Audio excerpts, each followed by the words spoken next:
know these brothers my guys. Know that we fly, know that they ride or die. Why they wanna move like that? Where you want gone? Why you want act like that? Why you play hard? No rush, go on, move dumb.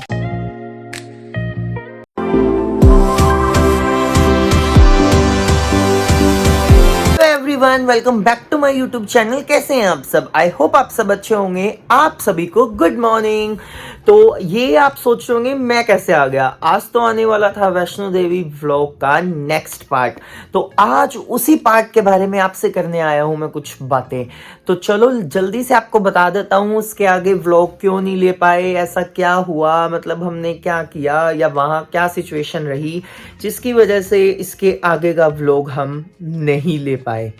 तो video में बने रहना, channel को subscribe कर देना और सारे vlogs देख लिए ना वैष्णो देवी यात्रा के। तो गाइज, जब हम वहां वैष्णो देवी पहुंचे तो वहां जाकर मुझे बुखार हो गया।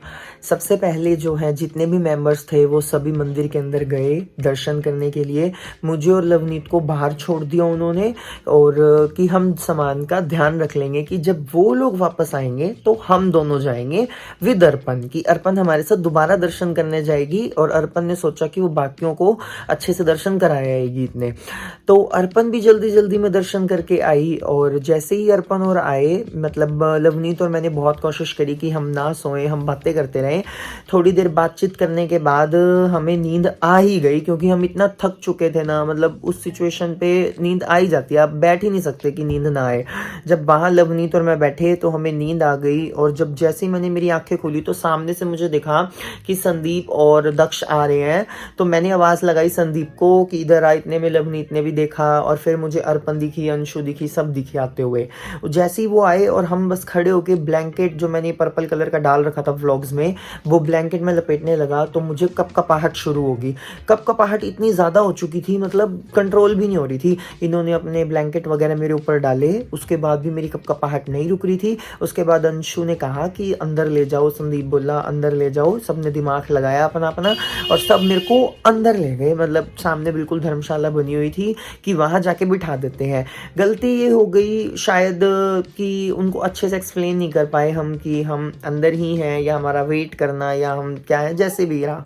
उसके बाद क्या हुआ कि हम अंदर चले गए, और वहां अर्पण, लवनीत और अंशु मुझे अंदर ले गए, और अंशु उसके बाद बाहर आ गई।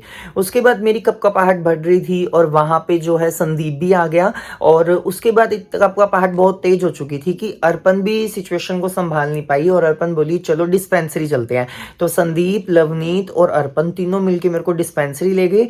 और अब संदीप का कहना तो ये है कि संदीप ने दूर से अंशु को कहा था कि वो डिस्पेंसरी जा रहे हैं, या अंशु और ने सुना नहीं, या अंशु और समझ नहीं पाए, और जो भी सिचुएशन रही। उसके बाद हम डिस्पेंसरी गए, वहां पे घंटा डेढ़ वगैरह रेस्ट करने के बाद उन्होंने हीटर वगैरह चलाया, मेरे को दवाई वगैरह दी। वैसे तो मैंने पैरासिटामोल ले ली थी, पर उन्होंने एक और दवाई दी, वो भी ले ली थी। उसके बाद अर्पण ने, संदीप ने और लवनीत ने तीनों ने हाथ पैर दबाए, सिर वगैरह दबाया और मालिश वगैरह करी। मेरे हाथ पैर बिल्कुल बर्फ जैसे जम चुके थे। तो उसके 1.5 घंटे में मतलब मैं ठीक हो गया था। तो हम दोबारा जब उस लोकेशन पे आए तो हमें वहां कोई नहीं मिला इनमें से। ये सब गुम हो चुके थे या ऊपर चले गए थे। मतलब हमारे दिमाग में यही सिचुएशन आ रही थी कि उन सब में से किसी ने हमारा इंतजार क्यों नहीं किया, और अगर इंतजार कर भी रहे हैं तो कहाँ कर रहे हैं। और अब हम मंदिर में भी नहीं जा सकते क्योंकि संदीप दर्शन करके आ चुका था, संदीप को बाहर अकेला छोड़ नहीं सकते थे। अर्पण हमें दर्शन करा के कैसे आती, क्योंकि सामान किसी के पास छोड़ के जाना पड़ेगा। मंदिर में जाए कैसे जब तक वो लोग नहीं मिलेंगे। तो उसके बाद हमने बहुत ढूंढा वहाँ और इधर उधर, जितनी भी वहाँ 1-2 धर्मशाला थी, हमें लगता था कि वहाँ वो मिल सकते हैं या नहीं मिल सकते। हमने उन धर्मशालाओं में पूरा चेक कर लिया। धर्मशाला में पूरा चेक करने के बाद मैंने कहा कि मैंने एक इंस्टाग्राम पे वीडियो देखी थी कि अगर हम में से किसी का भी आधार कार्ड, अगर आपके पास नंबर है तो हम उसको स्कैन करवा सकते हैं वहां पे जो भी पुलिस वगैरह है। तो लवनीत ने थोड़ा दिमाग लगाया और वो संदीप के साथ गया सामने जो वो बना हुआ था उनका होल सा, सेंटर सा, वहां हम गए। मतलब 1-2 जगह हमने पूछा, वो बोले आगे जाओ, लेफ्ट जाओ, राइट जाओ, उधर होएगा, ऐसे होएगा, वैसे होएगा। और संदीप ने दक्ष का आधार कार्ड नंबर देखा फोन में और दक्ष का आधार कार्ड नंबर मिल गया। हमने दक्ष के कार्ड को स्कैन किया और हमें पता लगा कि 45 मिनट पहले वो इसी जगह पे घूम रहे थे। तो 1-1.5 घंटा हम डिस्पेंसरी में लगा के आए, उस अकॉर्डिंग वो 45 मिनट पहले यहीं घूम रहे थे। तो दो सिचुएशन सामने थी, या तो अभी भी वो इधर ही घूम रहे हैं या फिर वो भैरवनाथ के लिए चढ़ चुके हैं। तो हमने सोचा क्यों ना एक बार अनाउंसमेंट करा दी जाए। हम गए, हमने वहां जाके अनाउंसमेंट कराई, कोई रिस्पॉन्स नहीं आया। अर्पण, मैं, लवनीत कहीं ना कहीं माता रानी से थोड़ा नाराज हो गए थे कि हमें दर्शन नहीं मिल रहे या हम दर्शन नहीं करने जा पा रहे, ऐसा क्यों, क्या सिचुएशन चल रही है ये। और अर्पण भी रोने लगी थी, मैं भी रोने लग गया था कि ऐसा मतलब क्या है जो हम दर्शन करने नहीं जा पा रहे। और ये पहली बार हुआ था अर्पण और के साथ कोई ऐसे गुम हो गया। वैसे सिम ले लेनी चाहिए, आप लोग भी ले लिया करो। तो उसके बाद अंशु की सिम चल रही थी, क्योंकि यहाँ से हिसार में उसका कोई ऑफिस है, वो वाली सिम वहाँ चल रही थी थोड़ी बहुत, पर एक और के पास भी होनी चाहिए ना। तो जब हमने दोबारा अनाउंसमेंट कराई तो अर्पण बोली कि भैरवनाथ के लिए चलते हैं, वहां जाके देखेंगे क्या होता है और कैसे होगा। जैसे ही हमने भैरवनाथ की चढ़ाई शुरू करी, 2 मिनट बाद ही सामने से उतरते हुए दिखे हमें दीपशिका और अनमोल, और हम बहुत इमोशनल हो गए उनको देख के कि फाइनली वो हमें मिल गए। और उन्होंने बताया कि वो ऊपर जा चुके थे, कि उनकी मम्मी आई और उनकी मम्मी ने, मतलब अर्पण की मम्मी ने उन सबको कहा कि मैं उन लोगों को ढूंढ के आऊंगी, घंटे में तुम सब लोग ऊपर जाओ। और 1 घंटे में, 1.5 घंटे में हम उसकी मम्मी को नहीं मिले, तो उसकी मम्मी भी हार मान के फिर भैरवनाथ के लिए चली गई, कि उन्हें भी ये था कि शायद वो भैरवनाथ पे आएंगे एट द एंड। तो हमें वो मिले। उसके बाद हम भैरवनाथ की चढ़ाई तक चढ़े और चढ़ाई से हम वापस नीचे आए। इन सब ने दर्शन कर लिए थे। अर्पण ने, संदीप ने भैरवनाथ के दर्शन नहीं करे मंदिर में जाके, पर हाँ कहते हैं इन्होंने चढ़ाई चढ़ ली है तो हाजिरी तो इनकी लगी गई।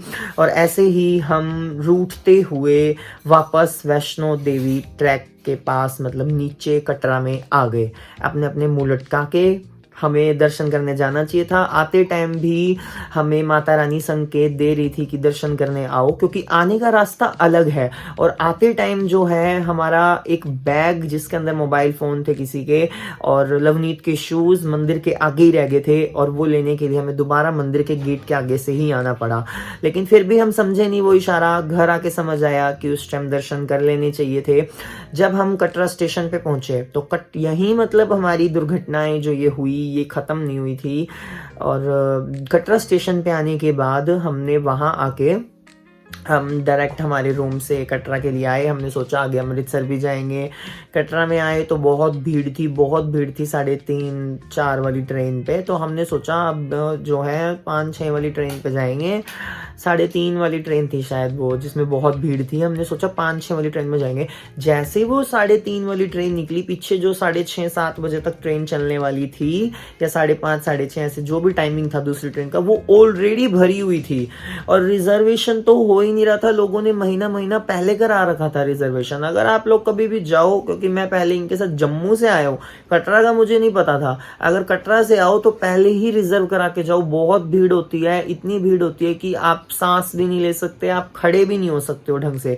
और हम उस ट्रेन में बैठे 7:30, हम 5:30 बजे के आसपास ट्रेन में बैठ गए थे, क्योंकि इतनी भरी हुई थी कि बाद में जगह मिलेगी नहीं मिलेगी।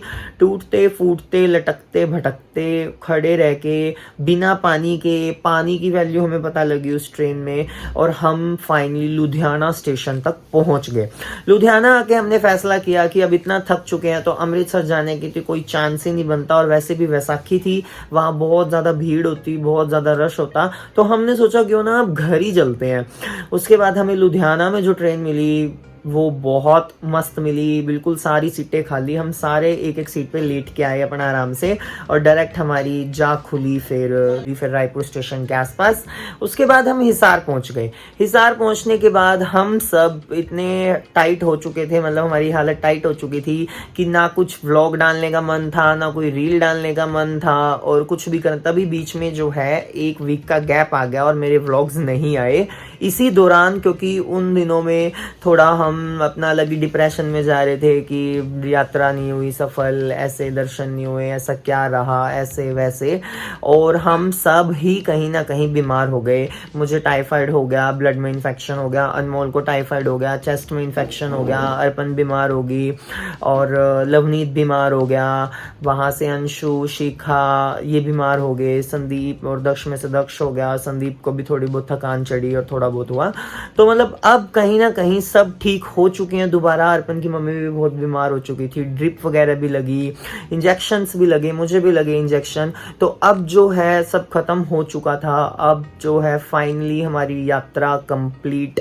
तो यहीं खत्म होते हैं वैष्णो देवी के व्लॉग्स। और ये व्लॉग मैंने स्पेशल बनाया है आगे के लिए बताने के लिए, क्योंकि हमने वहां से व्लॉगिंग करना छोड़ दी थी क्योंकि हमारा मूड बहुत खराब हो चुका था और किसी का कोई इच्छा नहीं था व्लॉग वगैरह बनाने का और पोस्ट भी करने का। मैंने भी सोचा था कि आके वही डेली व्लॉग्स बनाएंगे और वो अपलोड करेंगे। उसके बाद मेरे मन में एक नोटिफिकेशन आई कि जब व्लॉग बना ही लिए हैं तो डाल दिए जाने चाहिए। तो इसीलिए अब आपको मिलेंगे कल से वही daily vlogs, a day in my life. तो ठीक है, अब मैं आपको मिलूंगा नेक्स्ट व्लॉग में। तब तक के लिए बाय। चैनल को सब्सक्राइब कर देना, वीडियो को लाइक कर देना, घंटी दबाना मत भूलना।